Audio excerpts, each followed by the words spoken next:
নমস্কার বন্ধুরা, গল্প সংকলনে তোমাদের সকলকে স্বাগত। আশা করি সকলেই খুব ভালো আছো। আমার আজকের গল্প ছেলে ধরা, লিখেছেন বিভূতিভূষণ বন্দ্যোপাধ্যায়। গল্পটি বিভূতিভূষণ বন্দ্যোপাধ্যায়ের ভয়ের সমগ্র থেকে নেওয়া হয়েছে। শুরু করছি গল্প ছেলে ধরা। সবাই মিলে বাসায় ফিরে এলাম। এসেই দেখি ঝুমরির মা বাংলোর বারান্দাতে বসে, তার সঙ্গে নাহানপুর গ্রামের কয়েকটি লোক। নাহানপুর সোন নদের ধারে একটা গ্রাম, বেশিরভাগ গোয়ালার বাস এ গ্রামে। সোনের চরে গরু মহিষ চড়িয়ে দুধ ঘি উৎপাদন করে। ডিহিরি থেকে ঘি চালান যায়। এই নাহানপুর গ্রাম থেকেই 3টি ছেলে হারিয়েছে গত 15 দিনের মধ্যে। ভীষণ আতঙ্কের সৃষ্টি যে হয়েছে এই গ্রামের অধিবাসীদের মধ্যে, সেটাকে নিতান্ত অকারণ বলি কি করে। একটা লোক এগিয়ে এসে বললে, কি হলো বাবু?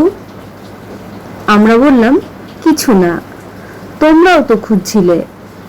হ্যাঁ বাবুজি, আমাদেরও কিছু না। তোমরা কোথায় গিয়েছিলে? বহুত দূর, বন জঙ্গলের দিকে। সেসব দিকে তোমরা যেতে পারবে না, তোমরা চেনো না সেদিক। পরে ওরা পরামর্শ করতে বসলো। আমরা বাঙালি বাবু, লেখাপড়া জানা, আমরা কি পরামর্শ দেই ওদের? 15 দিনের মধ্যে 3টি ছেলে উধাও। এখানে বাস করা দায় হয়ে উঠল। ডিহিরি শহর এখান থেকে অনেক দূর, প্রায় 9 মাইল রাস্তা। সেখানে গিয়ে পুলিশের সাহায্য চাওয়া কি উচিত নয়? আগের লোকটার নাম মন্নু আহির। মন্নু বললে ওই অঞ্চলের হিন্দিতে, বাবু, জঙ্গল পাহাড় অঞ্চলের গা, বেশি লোক থাকে না এক গায়ে, দূরে দূরে গা। এখানে এই রকম বিপদ হলে আমরা কি করে বাঁচি? আপনারা এসেছেন বেড়াতে, মজুমদার সাহেবের কুঠিতে আছেন, তবু কত ভরসা আমাদের। মজুমদার সাহেব বড় লোক, আসেন না আজকাল আর। আগে আগে যখন নতুন কুঠি বানালেন তখন কত আসতেন। ওরা সেদিন চলে গেল যখন, রাত 10টা, বেশ দল বেঁধে মশাল জেলে চলে গেল। সতীশগিরির দলপতিত্বে পরদিন হৈ হৈ করে হারানো ছেলে খুঁজতে বেরোনো গেল। রোটাসগড়ে ওঠাই হতো এবং ঠিক ছিল, কিন্তু একজন মহিষ চড়ানো বৃদ্ধ রাখাল আমাদের বারণ করলে। ওখানে কি করতে যাবে বাবুজি? রোটাসগড়ে লোক থাকে না। চৌকিদার একজন আছে, সে সব সময় ওপরে থাকে না, নিচে নেমে আসে। ওখানে যাওয়া মিথ্যে। বনের মধ্যে এক স্থানে আমরা সেদিন বাঘের থাবার দাগ পেলাম। মহুয়া গাছের তলায় দিব্যি বড় বাঘের পায়ের থাবার দাগ। আমাদের মধ্যে একজন বললে, ওদের বাঘে নিচ্ছে না তো, যে বাঘের ভয় এদেশে? হিরু বললে, তাই বা কি করে সম্ভব? বাঘ গায়ের মধ্যে ঢুকলে সেখানে তো পায়ের দাগ থাকতো। দুপুরে আমরা খেতে এলাম বাসায়। সোনের চরে বালুহাঁস শিকার করেছিল ধীরেন আজ সকালে, আমাদের বেরোবার আগে। 10 মিনিটের মধ্যে 3টি। খুব মজা করে হাঁসের মাংস খাওয়া যাবে সবাই মিলে। সতীশগিরি খাওয়ার সময় বললে, শিকার করা বর্বরের কাজ, তা জানো? আমরা সবাই চুপ। হিরু বললে, বাজার থেকে মাংস কিনে খাওনি কখনো? সতীশগিরি বললে, আমি দেখে শুনে তো সে জন্তুকে মারিনি, আমি না কিনলেও অপরে কিনত। খাওয়া দাওয়ার পর হঠাৎ বাইরে একটা গোলমাল উঠল। কয়েকজন লোক এসে হাজির হলো বাংলোর কম্পাউন্ডে, ব্যস্ত সমস্ত ভাবে। সতীশগিরি এগিয়ে গিয়ে বললে, কি হয়েছে? কি কি? ওরা বললে, আবার ছেলে চুরি গিয়েছে আজ। আমরা সবাই অবাক। সতীশ বললে, আজ? কোন গা থেকে? নাহানপুর থেকে 2 মাইল ওদিকে, উনাও বলে একটা গা। একটা ছোট ছেলে নিয়ে মা ফিরছিল গায়ের বাইরের মাঠ থেকে। ছোট ছেলেটাকে এক জায়গায় ওর মা রাস্তার পাশে রেখে শাল পাতা ভাঙতে গিয়েছিল। ফিরে এসে দেখে ছেলে নেই। বাঘের পায়ের দাগ? না বাবু, মানুষের। অত ভালো করে মেয়ে মানুষ কি দেখেছে? আমরা বাংলো থেকে সন্ধ্যের আগেই বেরিয়েছি। কত জায়গায় খুঁজলাম, কিন্তু কোনো পাত্তা পাওয়া গেল না খোকার। সেই বনবেষ্টিত পাহাড় অঞ্চলে সন্ধ্যার পর বেরোনো যে কত বিপজ্জনক আমরা জানি, কিন্তু তবু ছেলেটিকে খুঁজে এনে মায়ের কোলে দেওয়ার আনন্দ যে কত বড়। যদি পারা যায়, যদি খোকার মায়ের মুখে হাসি ফোটাতে পারি। কিন্তু এদিকে রাত হয়ে আসছে, সেদিকে আমাদের দৃষ্টি আকর্ষণ করলো হিরু। বিদেশ বিভূই জায়গা, জঙ্গলাবৃত পাহাড় চারিধারে। বাঘের ভয়ও আছে। বৈশাখ মাসের চড়া রোদে পাহাড় তেতে এমন আগুন হয়ে আছে যে এক প্রহর রাত্রি পর্যন্ত ঠান্ডা হয় না। তাও তেমন ঠান্ডা হয় না। বিদেশে বেড়াতে এসে কি শেষে বাঘের পেটে যাব? কথাটা ঠিক। সতীশ মহারাজের কি? তার বাপ নেই, মা নেই, মরে গেলে কাঁদবে না কেউ। আমাদের তা নয়, আমাদের সবাই বেঁচে। হিরু বললে, আজ কদিন হলো আমরা এসেছি এখানে? আমি বলি হিসাব করে, আজ 13 দিন। আর কতদিন থাকা হবে? আর 4-5 দিন। কিন্তু এই হাঙ্গামাটা না চুকলে তো। সে তো বটেই। হিরু বললে, ঘরের পয়সা খরচ করে বেড়াতে এসে কি ফ্যাসাদ। ধীরেন একটু বিরক্তির সঙ্গে বললে, কে জানতো এমনতর হবে? তাহলে কি? সতীশ আমাদের মধ্যে সাধু প্রকৃতির লোক, অনেস্ট, সত্যবাদী, পরোপকারী। ওকে আমরা এই জন্য সতীশগিরি, কখনো সতীশ মহারাজ বলে ডাকতাম, অবশ্য ব্যঙ্গচ্ছলে। সতীশ মহারাজ বললে, ওর মায়ের কান্না শুনবার পরেও একথা তোমরা বলতে পারলে? ও মাঝে মাঝে আমাদের বিবেক জাগিয়ে তোলবার চেষ্টা করে এইভাবে। সেদিন এক বুড়ি টমেটো নিয়ে যাচ্ছে। আমরা তাকে ডেকে বললাম, এসো টমেটো কিনবো। বুড়ি বাজার দর জানে না বোধহয়। সে বললে, বাজারে তোমরা কত করে কেনো বাবুজি? আমরা জানি 6 পয়সা বাজার দর 1 সের টমেটোর। হিরু বললে, 4 পয়সা দর বাজারে, দিবি? বুড়ি দিয়ে গেল। কিন্তু সতীশগিরির তিরস্কারে সে টমেটো আমাদের মুখে ওঠেনি সেদিন। হিরু নির্বুদ্ধিতা, সে গেল বাহাদুরি করতে তা নিয়ে খাবার সময়। আমরা সবাই খেতে বসেছি। সতীশ মহারাজ গম্ভীরভাবে হেঁকে বললে, টমেটোর অম্বল আমার পাতে দিও না। সবাই অপ্রস্তুত। যেরকম সুরে সে হেঁকে বললে, তারপর সেদিন আর উক্ত তরকারি কারো পাতে পড়তে পারল না। অসম্ভব। যাগ্গে, আজ কিন্তু সতীশ মহারাজের কথার প্রতিবাদ করলে ধীরেন। ঝুমড়ির মা দৌড় খুলে শুয়েছিল কেন রাত্রিরে? সতীশ বললে, তাই কি? তা না হলে তো ছেলে হারাতো না। সে নির্বোধ ছেলে মানুষ। তাহলে তার এমন হওয়াই উচিত। যখন সবাই জানে একথা, যে গা থেকে বা এ অঞ্চল থেকে ছেলে চুরি যাচ্ছে প্রায়। হিরু বললে, এইবার নিয়ে 4টি ছেলে এভাবে গেল। ধীরেন বললে, হ্যাঁ, যখন তা সবাই জানে, তখন কি ওর উচিত হয়েছে রাতে দৌড় খুলে শোয়া? সতীশ বললে, এ গরমে করেই বা কি? তখন তার যাওয়াই উচিত। আমাদের দোষে তো যায়নি। আমি ওদের থামিয়ে বলি, শোনো, বাজে বকে লাভ নেই। ছেলে চুরি বা হারানো এ অঞ্চলে আমরা এসে পর্যন্ত শুনছি, একথা ঠিক। তবু এসব দেশের গ্রাম্য লোকে অত সতর্ক হতে শেখেনি। ঘরের ছেলে হারিয়েছে, খোঁজবার চেষ্টা করা যাক। বিশেষ করে ওর মা আমাদেরই ঝি। যে কদিন আমাদের ছুটি বাকি আছে, খোঁজো। না পাই কলকাতা যাবার সময় মনে অন্তত আমাদের ক্ষোভ থাকবে না। এ অজানা বন জঙ্গলের দেশে আমরা এর বেশি আর কি? আমাকে সবাই সমর্থন করলে। সতীশ বললে, কাল চলো রোটাস ফোর্টে উঠে দেখা যাক। ধীরেন বললে, বড্ড সোজা কথা বললে।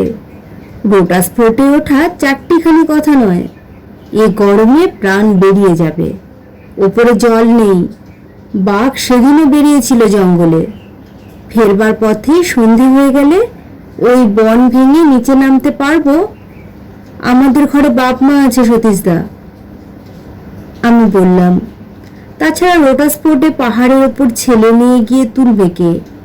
আমার তা মনে হয় না। সতীশ বললে, দেখতে দোষ কি? তুমি বলো যদি আমি তোমার সঙ্গে যাব সতীশ। তুমি ভাবতে পারো এরা কষ্টের ভয়ে হয়তো যেতে চাইবে না। চলো কাল সকালে। হিরু ও ধীরেন নিজেদের ছোট করতে চায় না। তারা মুখে বললে, আমরাও যাব, কিন্তু মনে মনে বোধহয় বিরক্ত হলো আমার ও সতীশ মহারাজের ওপর। গ্রামের লোকজন ডাকিয়ে আমরা তাদের বিভিন্ন দলে ভাগ করে দিয়ে এক এক দিকে পাঠালাম। আমরা নিজেরাও বেরিয়ে পড়লাম। নাহানপুরের পথে, ডিহিরি যাবার পথে, সৈন্যদের ধারে, সব দিকে আমরা বলে দিয়েছি কোনো রকম সন্ধান পেলে যেন বাংলোতে এসে খবর দেওয়া হয়। সেখানে সতীশ মহারাজ স্বয়ং বসে, তাকে কোথাও যেতে দেইনি আমরা। কারো মুখে কোনো রকম সন্ধান পেলে যেন বাংলোয় খবর দেওয়া হয়। সারা দিন কেটে গেল, কেউ কোনো খবর নিয়ে এলো না। কোনো পাত্তাই পাওয়া গেল না হারানো ছেলের। সন্ধ্যার অনেক পরে আমরা পরিশ্রান্ত দেহে বাংলোর বারান্দায় পা দিতে না দিতে সতীশগিরির দুর্বার জেরা। কাজে ফাঁকি আমরা দিয়েছি কিনা দেখে নেবে সতীশ। আমরা কি ওখানে গিয়েছিলাম, সেখানে গিয়েছিলাম, অমুক জঙ্গলের পথ কি দেখেছি?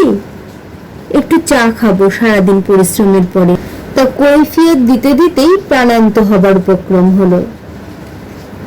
খেয়ে দিয়ে সকাল সকাল শুয়ে পড়া গেল। কাল সকালেই আবার নাকি বেরোতে হবে। ধীরেন বললে, চলো পরশু আমরা এখান থেকে খসে পড়ি, আর এই ঝঞ্ঝাট ভালো লাগে না। আরো দুদিন কেটে গেল, কোনো ছেলেরই পাত্তা পাওয়া গেল না। ঝুমড়ির মতো কেঁদে কেঁদে বেড়ায়। গ্রামের লোকজন এসে ফিরে যায়। আমরা কদিন খোঁজাখুঁজির পর ক্রমে আলগা দিলাম। ক্রমে আরো দিন কেটে গেল।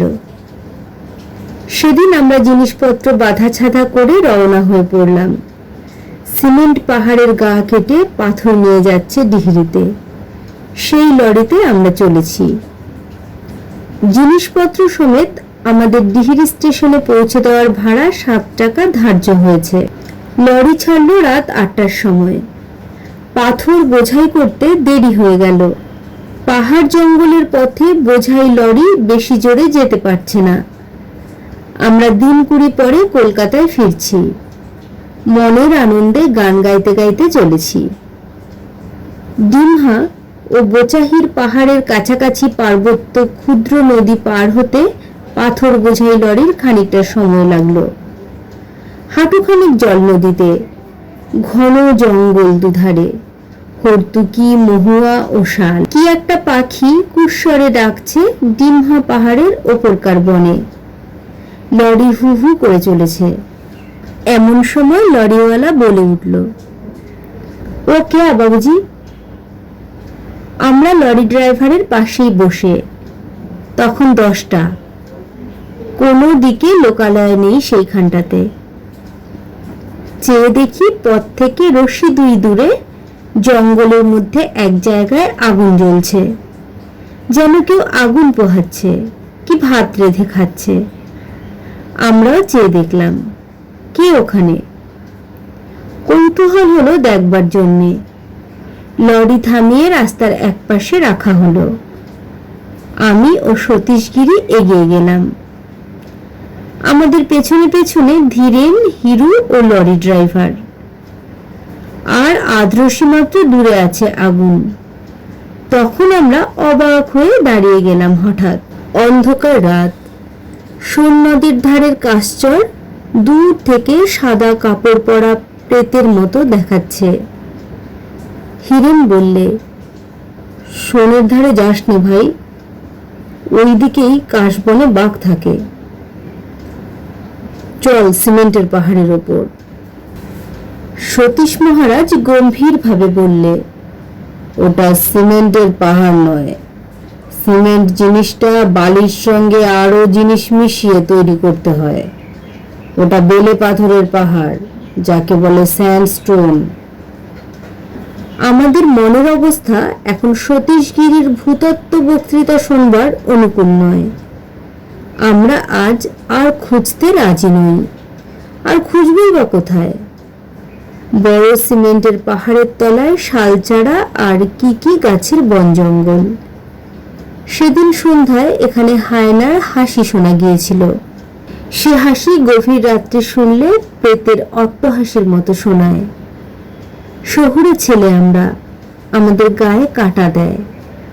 পাহাড়ের ওপর কলকাতার কোনো ভদ্রলোকের এক বাংলো আছে, কিন্তু তিনি কোনোদিন আসেন না।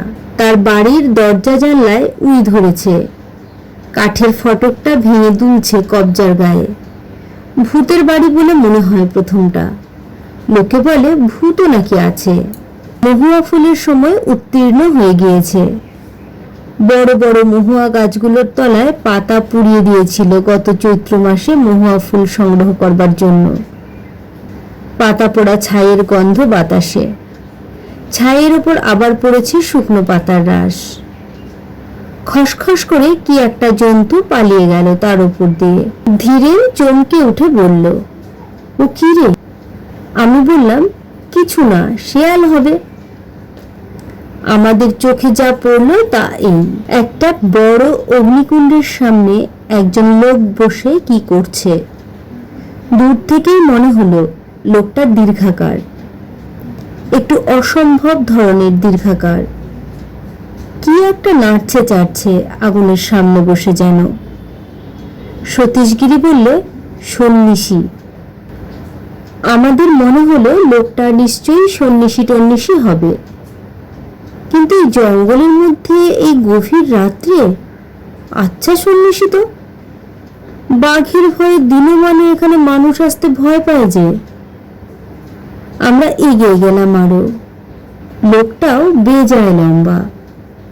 অগ্নিকুণ্ডের ধারে উবু হয়ে বসে লোকটা কি একটা আগুনের ওপর ধরে নাড়ছে চাড়ছে। বেশ বড় ও কালো মতো একটা কি ওটা? আলো আধারে সে জিনিসটা দেখাচ্ছে যেন একটা কালো কাপড়ের বান্ডিলের মতো। আমাদের সকলেরই দৃষ্টি সেই দিকে। কি জিনিস ওটা? হঠাৎ আমি চমকে উঠলাম। সেই কালো বান্ডিলের মতো জিনিসটা থেকে যেন একটা ছোট হাত ঝুলে পড়ল। সঙ্গে সঙ্গে সতীশ মহারাজ ও ধীরেন একসঙ্গে বলে উঠল, হ্যাঁ রে, ও তো একটা ছোট ছেলে।